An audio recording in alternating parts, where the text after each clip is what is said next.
OK, now to a place that's described as a hospital that doesn't feel like a hospital. I'm referring to Evelina London, which treats children, many of whom have long-term health problems. It opened back in 1869, which means, of course, that it's 150 years old this year. Victoria Hollins has been looking at its history and its life-saving work.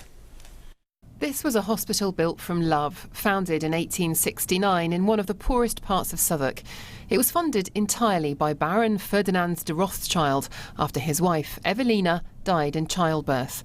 The hospital was considered a model institution with light, airy wards. Today, a plaque marks the site. The original hospital walls form the edge of a small park. And as the hospital's moved on, so have patient needs. Those diseases were disappearing, the infectious diseases like scarlet fever or rheumatic fever.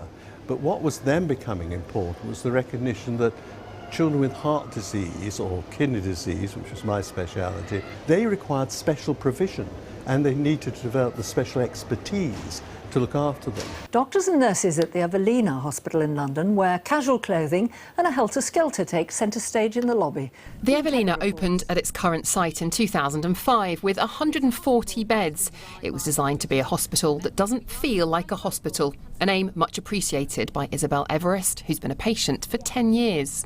It's kind of like a second home because I come so often. Doctors here are a lot slower to tell you and they simplify what they're going to say. So as a young person like me or even older than me could understand. And you always feel like you can ask questions? Oh yeah, definitely. I ask a lot of questions. Evelina London is now the second largest provider of children's services in London, and it's still growing. And this is the hospital's future, a new section of the paediatric intensive care unit. It's part of a brand new ward, the Sky Ward, which will eventually have 28 beds. It's a bit cluttered at the minute, but it will be a very lovely working environment. The new ward will open later this year, adding to other recent improvements like a new ventilation unit and clinical research unit. We'd like to provide a comprehensive children's hospital that children in other parts of the country and the world have access to, and that's our journey. That's what we're trying to provide. And would you not say that you're there yet then? No, we're not there yet, no. The hospital has clearly changed beyond recognition in 150 years, a modern success out of a 19th century tragedy. Victoria Hollins, BBC London News.